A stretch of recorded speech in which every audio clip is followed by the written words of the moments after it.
안녕하세요. 저택업TV의 명품 PD 한PD입니다. 자, 앞으로 둔천주공이 딱 1년 남았어요. 입주가. 자, 그래서 그 동네에 있는 부동산에서 예상을 하기를 둔천주공은 실거주를 앞두고 실거주 2년을 채우기 위해서 100태의 진앙지가 될 것이다.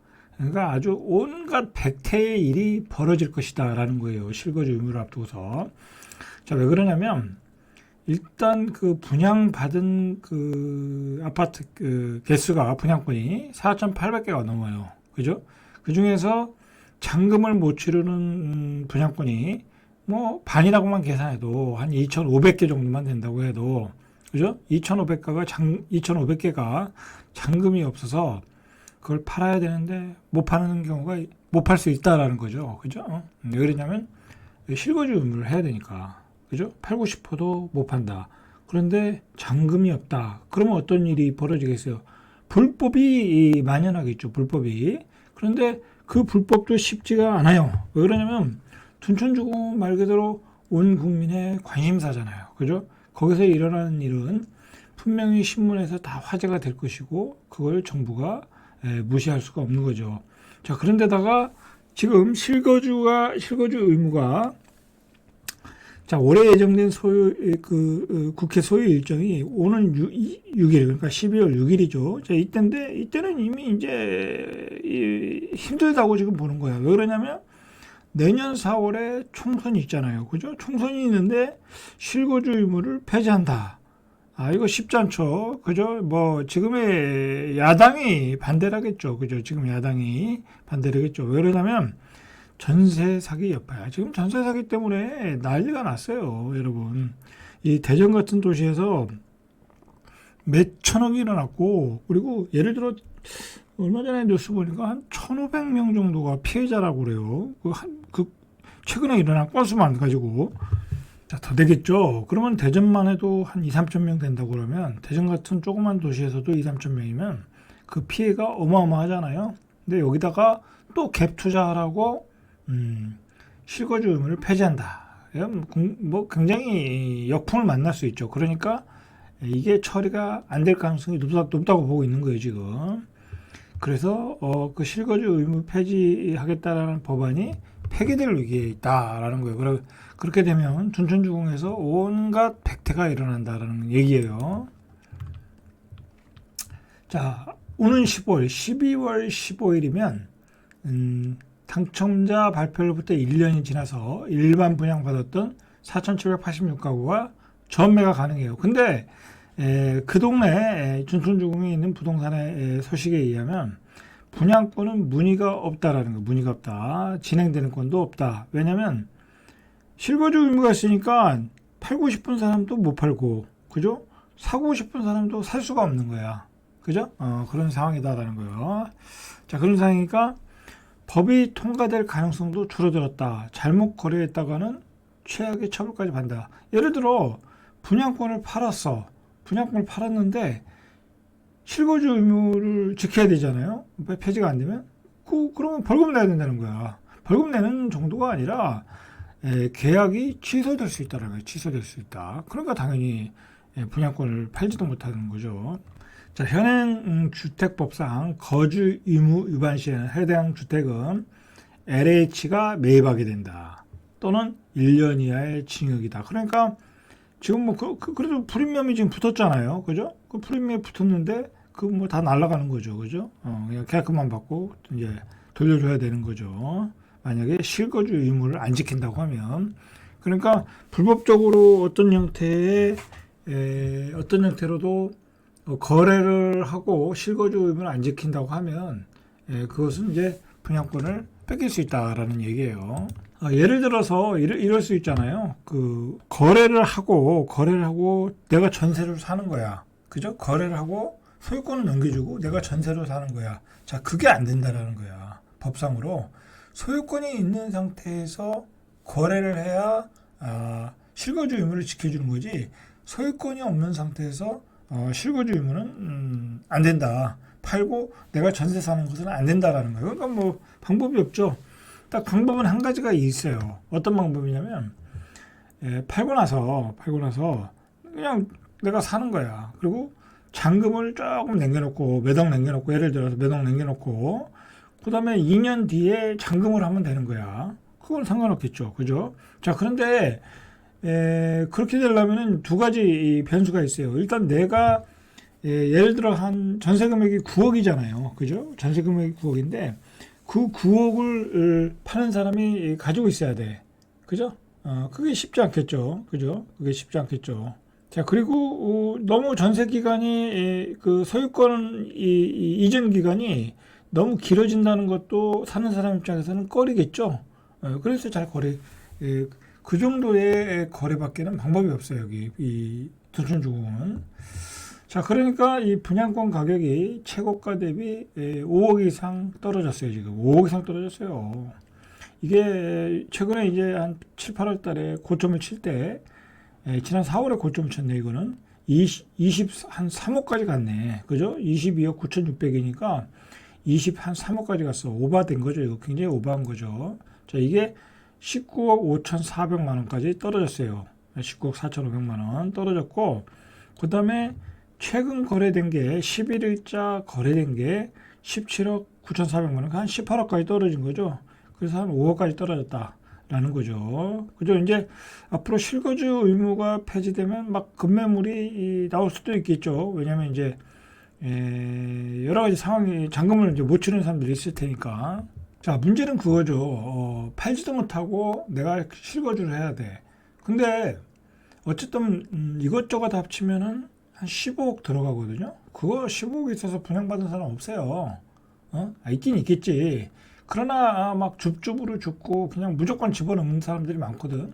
그리고 제가 저번에도 계속 얘기했지만 한 15억이면 대출을 한 7, 8억 받아야 돼.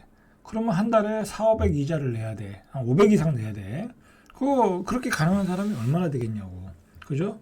그래서 아주 여기는 분양권 입주 대란이 벌어질 수밖에 없는 곳이에요. 입주 대란이. 자, 보시면은 부동산 온라인 커뮤니티 등에서 법망을 피할 방법을 논의하는 글들이 벌써부터 속속 올라오고 있다라는 거예요. 전매 제한이 풀리면 분양권 전매 제한 뒤 전세나 월세 세입자로 2년간 거주하면 실거주 의무를 채운다. 이런 얘기가 도는데 이게 안 된다라는 거야. 이게 국토부는 수분양자와 분양권 매수자 사이에 사적 계약 허용되지 않는다라는 거예요. 사적 계약이. 국토부 관계자는 다양한 문제 소지를 막기 위해서라도 무조건 분양자가 집주인, 실소유자로서 실거주해야 된다라고 벌써 나오고 있잖아요. 그죠? 방법이 없어요. 방법은 없고 2년 뒤에 소유권을 넘긴다. 뭐 그 방법밖에 없어요.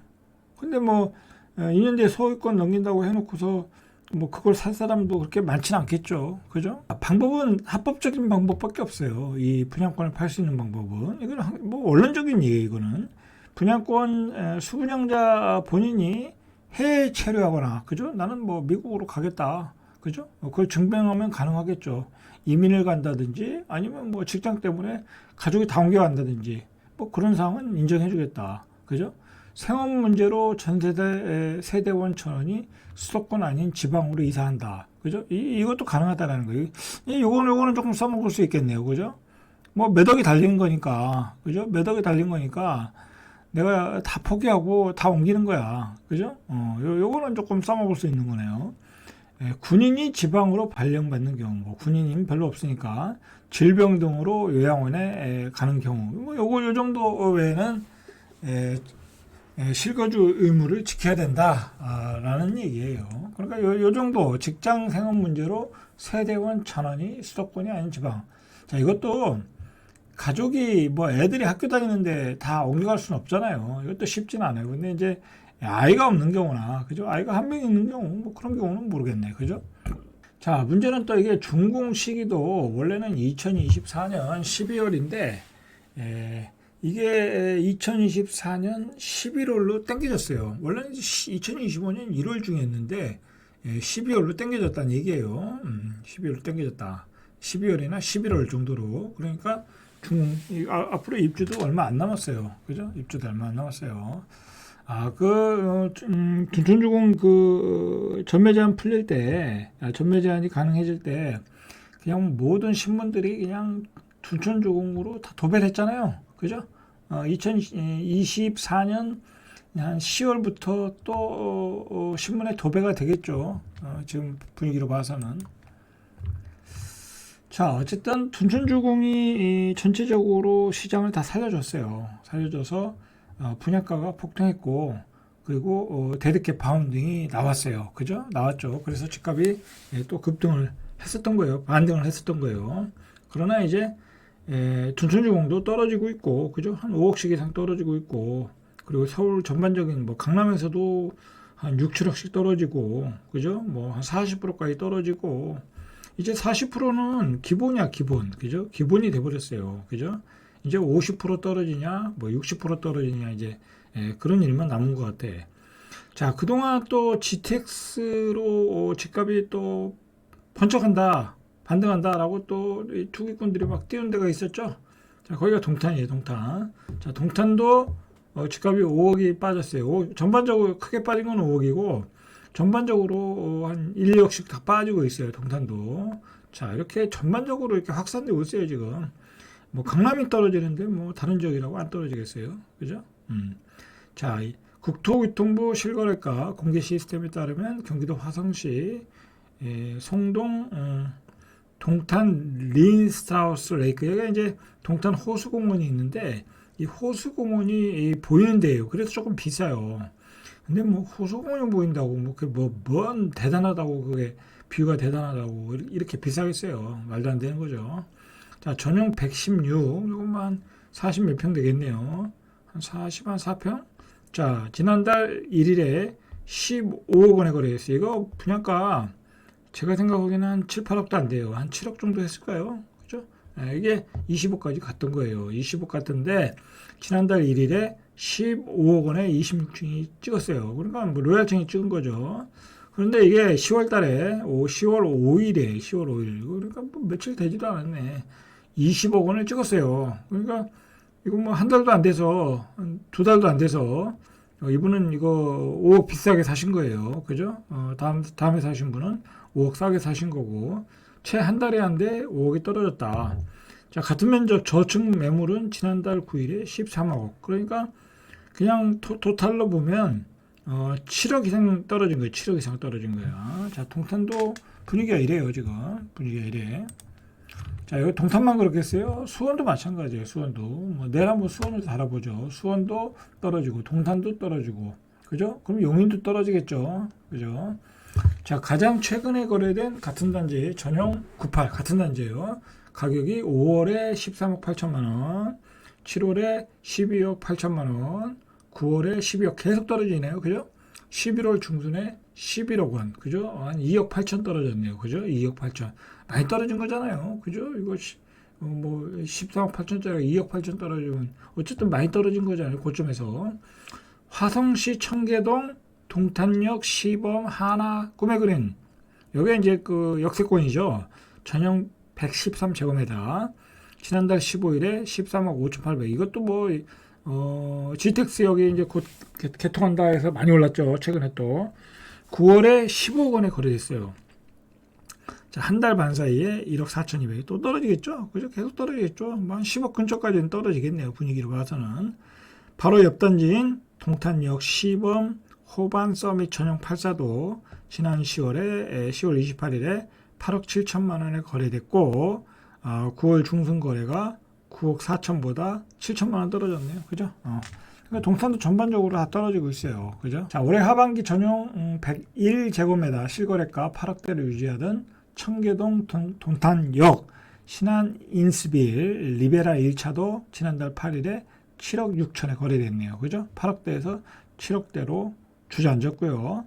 오산동 동탄역 반도 유브라 아이비 파크 8.0 전용 73 18일에 9억 3천 찍었는데 역시 한 달 전 거래가 9억 9,500 6,500만 원 떨어졌네요. 그죠? 자, 한 달 전에 왜 이렇게들 다 비싸게 샀는지 모르겠어요. 다 연말이면 떨어진다고 다 누구나 예상했는데. 그죠? 근데 투기꾼들이 뻔뿌질한 거죠. 투기꾼들이. 자, 자, 이렇게 떨어지고 있어요. 자, 그리고 가계대출은 역시 또 계속 늘고 있어. 계속 늘고 있어.